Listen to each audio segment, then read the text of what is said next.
Hi hello ನಮಸ್ತೆ ಸ್ನೇಹಿತರೆ, ಮತ್ತೊಮ್ಮೆ ಬೆಂಗಳೂರು ನಾಯ್ಡುಸ್ ಕಿಚನ್ಗೆ ಸುಸ್ವಾಗತ. ಈ ದಿನ ನಾವು ಬೆಂಗಳೂರಿನ ಫೇವ್ರೇಟ್ ದೊನ್ನೆ ಬಿರಿಯಾನಿ ಹೇಗೆ ಮಾಡೋದು ಅಂತ ನೋಡೋಣ ಬನ್ನಿ ಸ್ನೇಹಿತರೆ. ಇದಕ್ಕೆ ಬೇಕಾದ ಸಾಮಗ್ರಿಗಳನ್ನ ನೋಟ್ ಮಾಡ್ಕೊಳ್ಳೋಣ. ಈರುಳ್ಳಿ 4 ಕಟ್ ಮಾಡಿ ಇಟ್ಕೊಂಡಿದ್ದೀವಿ, 2 ಟೊಮೆಟೊ ಹಣ್ಣನ್ನು ಕಟ್ ಮಾಡಿ ಇಟ್ಕೊಂಡಿದ್ದೀವಿ, ಹಸಿಮೆಣಸಿನ್ಕಾಯಿ 8ರಿಂದ 10 ತೊಗೊಂಡಿದ್ದೀವಿ, 1 ನಿಂಬೆಹಣ್ಣು, ಶುಂಠಿ ಒಂದು 8ರಿಂದ 10 ಪೀಸು, ಬೆಳ್ಳುಳ್ಳಿ ಒಂದು 12ರಿಂದ 15 ಪೀಸ್ ತೊಗೊಂಡಿದ್ದೀವಿ. ಇದರ ಜೊತೆಗೆ ಮರಾಠಿ ಮೊಗ್ಗು 3ರಿಂದ 4, ಲವಂಗ ಒಂದು 5ರಿಂದ 6, ಚಕ್ಕೆ 2 ಪೀಸು, ಕಾಳುಮೆಣಸು ಸ್ವಲ್ಪ, ಸ್ಟೋನ್ ಫ್ಲವರ್ ಸ್ವಲ್ಪ, ಗರಂ ಮಸಾಲ 2 ಟೇಬಲ್ ಸ್ಪೂನು, ಕಪ್ಪು ಏಲಕ್ಕಿ 1, ಸ್ಟಾರ್ ಅನೀಸ್ 2, ಜೀರಿಗೆ ಪುಡಿ 1 ಟೇಬಲ್ ಸ್ಪೂನು, ಕಾಳುಮೆಣಸಿನ ಪುಡಿ 1 ಟೇಬಲ್ ಸ್ಪೂನು, ಅರಿಶಿನ ಪುಡಿ 1 ಟೇಬಲ್ ಸ್ಪೂನು, ಖಾರದ ಪುಡಿ 2 ಟೇಬಲ್ ಸ್ಪೂನು, ಉಪ್ಪು ರುಚಿಗೆ ತಕ್ಕಷ್ಟು, ಸೋಂಪು 1 ಟೇಬಲ್ ಸ್ಪೂನು, ಧನಿಯಾ ಪುಡಿ 2 ಟೇಬಲ್ ಸ್ಪೂನು ಮತ್ತು ಎಣ್ಣೆ 1 ಸ್ಮಾಲ್ ಕಪ್ಪನ್ನಷ್ಟು ತೊಗೊಂಡಿದ್ದೀವಿ. ಜೊತೆಗೆ 1.5 kgಯಷ್ಟು ಚಿಕನ್ ತೊಗೊಂಡಿದ್ದೀವಿ.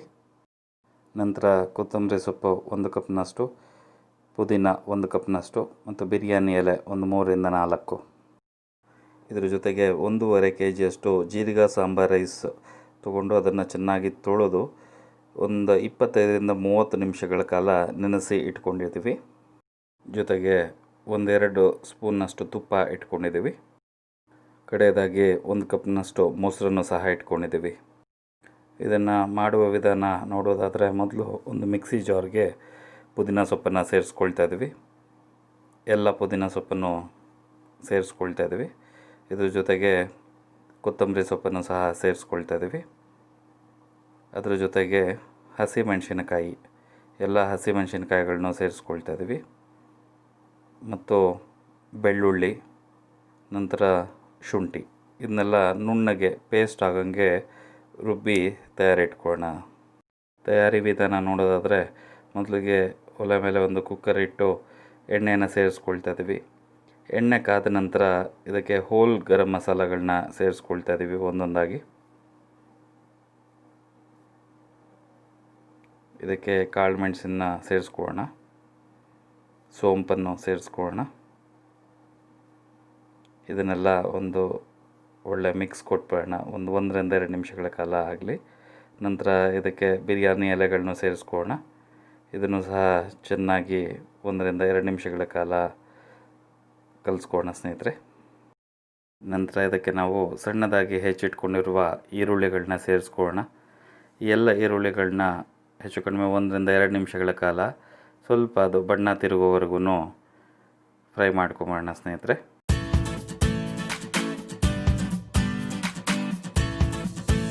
ಈಗ 2 ನಿಮಿಷಗಳ ಕಾಲ ಆಗಿದೆ.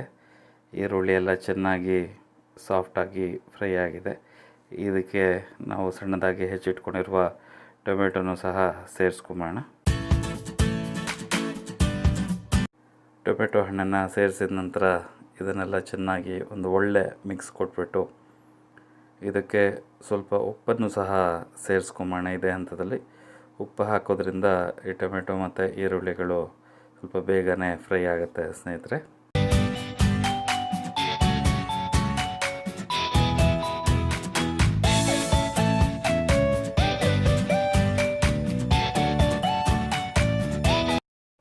ಈಗ ಇದು ಸಿದ್ಧವಾಗಿದೆ. ಇದಕ್ಕೆ ನಾವು ಪುದೀನ ಮತ್ತು ಕೊತ್ತಂಬರಿ ಆ ಮಿಶ್ರಣದ ಪೇಸ್ಟನ್ನು ಸೇರಿಸ್ಕೊಂಡು ಒಂದು ಒಳ್ಳೆ ಮಿಕ್ಸ್ ಕೊಟ್ಬಿಡೋಣ.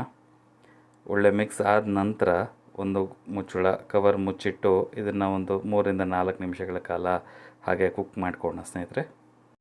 ಒಂದು 4 ನಿಮಿಷಗಳ ಕಾಲ ಆಗಿದೆ. ಈ ಎಲ್ಲ ಮಿಶ್ರಣಗಳು ಚೆನ್ನಾಗಿ ಹೊಂದ್ಕೊಂಡಿದೆ. ಇದನ್ನೆಲ್ಲ ಮತ್ತೊಮ್ಮೆ ಚೆನ್ನಾಗಿ ಕಲಿಸ್ಕೊಂಡು ಇದಕ್ಕೆ ಪುಡಿ ಮಸಾಲೆಗಳನ್ನ ಸೇರಿಸ್ಕೊಳ್ಳೋಣ. ಮೊದಲಿಗೆ ಅರಿಶಿನ ಪುಡಿ, ನಂತರ ಖಾರದ ಪುಡಿ, ಧನಿಯಾ ಪುಡಿ, ಜೀರಿಗೆ ಪುಡಿ, ಕಾಳು ಮೆಣಸಿನ ಪುಡಿ, ಗರಂ ಮಸಾಲ ಮತ್ತು ಉಪ್ಪು. ಈ ಎಲ್ಲ ಮಸಾಲೆಗಳು ಚೆನ್ನಾಗಿ ಹೊಂದ್ಕೊಳ್ಳೋ ರೀತಿ ಚೆನ್ನಾಗಿ ಒಂದು ಸಲ ಕಲಿಸ್ಕೊಂಬೋಣ. ಇದೆಲ್ಲ ಚೆನ್ನಾಗಿ ಹೊಂದ್ಕೊಂಡ ನಂತರ ಇದಕ್ಕೆ ಒಂದು ನಿಂಬೆಹಣ್ಣಿನ ರಸವನ್ನು ಸಹ ಸೇರಿಸ್ಕೊಂಬೋಣ. ಈ ನಿಂಬೆಹಣ್ಣಿನ ರಸವನ್ನು ಸೇರಿಸಿದ ನಂತರ ಮತ್ತೊಮ್ಮೆ ಇದನ್ನೆಲ್ಲ ಚೆನ್ನಾಗಿ ಒಂದು ಸಲ ಕಲಿಸ್ಕೊಂಬಿಡ್ಬೇಕಾಗತ್ತೆ.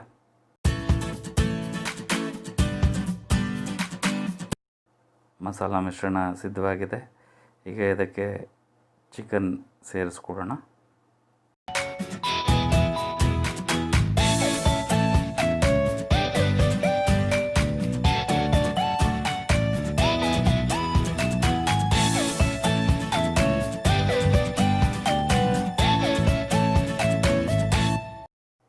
ಚಿಕನ್ ಮತ್ತು ಎಲ್ಲ ಮಸಾಲ ಮಿಶ್ರಣಗಳನ್ನು ಕಲಸಿದ ನಂತರ ಇದಕ್ಕೆ 1 ಕಪ್ನಷ್ಟು ಮೊಸರನ್ನು ಸಹ ಸೇರಿಸ್ಕೊಂಬೋಣ.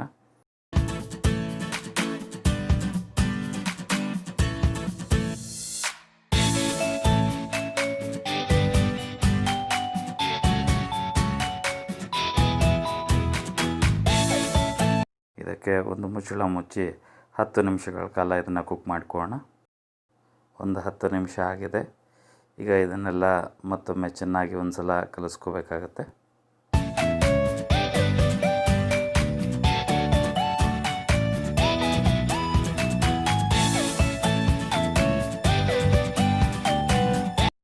ಇದು ಸಿದ್ಧವಾಗಿದೆ. ಇದಕ್ಕೀಗ ನಾವು ನೀರನ್ನು ಸೇರಿಸ್ಕೊಳ್ತಾ ಇದ್ದೀವಿ. 1ಕ್ಕೆ 1.5 ಅಂದರೆ 1 ಕಪ್ ಅಕ್ಕಿಗೆ 1.5 ಕಪ್ನಷ್ಟು ನೀರನ್ನು ಸೇರಿಸ್ಕೊಳ್ತಾ ಇದ್ದೀವಿ. ನೀರನ್ನು ಸೇರಿಸಿದ ನಂತರ ಉಪ್ಪನ್ನು ಸಹ ಇದಕ್ಕೆ ಸೇರಿಸ್ಕೊಳ್ತಾ ಇದ್ದೀವಿ.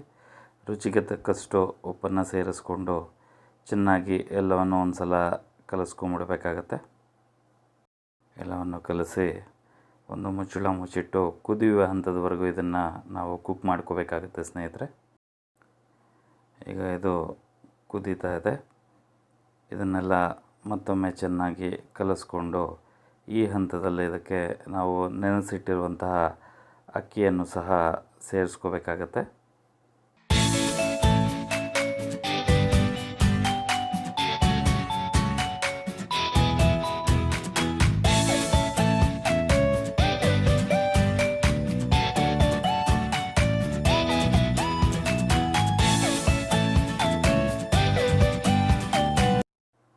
ಕಡೆಯದಾಗಿ ಇದಕ್ಕೆ 2 ಚಮಚದಷ್ಟು ತುಪ್ಪವನ್ನು ಸಹ ಸೇರಿಸ್ಕೊಂಡು ಚೆನ್ನಾಗಿ ಕಲಸಿ ನಂತರ ಒಂದು ಮುಚ್ಚಳವನ್ನು ಮುಚ್ಚಿಟ್ಟು ಇದು ಬಾಯ್ಲ್ ಆಗೋವರೆಗೂ ಇದನ್ನು ಚೆನ್ನಾಗಿ ಕುಕ್ ಮಾಡ್ಕೊಳ್ಳೋಣ ಸ್ನೇಹಿತರೆ. ಈಗ ಬಿರಿಯಾನಿ ಚೆನ್ನಾಗಿ ಕುದಿಯುವ ಹಂತಕ್ಕೆ ಬಂದಿದೆ. ಇದನ್ನು ಕೆಳಗಡೆಯಿಂದ ಒಂದು ಸಲ ಒಳ್ಳೆ ಮಿಕ್ಸ್ ಕೊಟ್ಬಿಟ್ಟು ಮತ್ತು ಇದಕ್ಕೆ ಒಂದು ಮುಚ್ಚಳನ ಮುಚ್ಚಿಟ್ಟು ನಾವು ಮತ್ತೆ ಇದನ್ನು ಒಂದು 4ರಿಂದ 5 ನಿಮಿಷಗಳ ಕಾಲ ಮೀಡಿಯಮ್ ಫ್ಲೇಮಲ್ಲಿ ಹೀಗೆ ಕುಕ್ ಮಾಡ್ಕೋಬೇಕಾಗತ್ತೆ. ಈಗ ಅಕ್ಕಿ ಮತ್ತು ನೀರು ಸಮ ಪ್ರಮಾಣಕ್ಕೆ ಬೆರೆತ್ಕೊಳ್ತಾ ಇದೆ. ಇದನ್ನೆಲ್ಲ ಮತ್ತೊಮ್ಮೆ ಚೆನ್ನಾಗಿ ಕಲಿಸ್ಕೊಂಬೋಣ.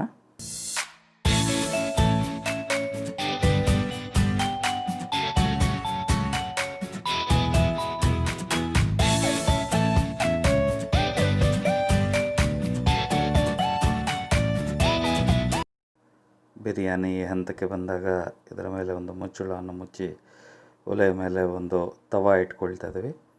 ತವಾ ಇಟ್ಟು ಬಿರಿಯಾನಿ ಕುಕ್ಕರನ್ನು ಆ ತವಾ ಮೇಲಿಟ್ಟು ಇದನ್ನು ಮುಂದಿನ ಒಂದು 25ರಿಂದ 30 ನಿಮಿಷಗಳ ಕಾಲ ನಾವು ಲೋ ಫ್ಲೇಮ್ನಲ್ಲಿ ಕುಕ್ ಮಾಡ್ಕೋಬೇಕಾಗತ್ತೆ ಸ್ನೇಹಿತರೆ. ಒಂದು 20 ನಿಮಿಷ ಆಗಿದೆ. ನಮ್ಮ ಬಿರಿಯಾನಿ ಸಿದ್ಧವಾಗಿದೆ. ಘಮಘಮಿಸುವ ಬೆಂಗಳೂರಿನ ಅತ್ಯಂತ ಸುಪ್ರಸಿದ್ಧ ದೊನ್ನೆ ಬಿರಿಯಾನಿ ಸವಿಯೋದಕ್ಕೆ ಸಿದ್ಧವಾಗಿದೆ. ಈಗ ಇದನ್ನು ಒಂದು ಸರ್ವಿಂಗ್ ಬೌಲ್ಗೆ ಶಿಫ್ಟ್ ಮಾಡ್ಕೊಂಬೋಣ.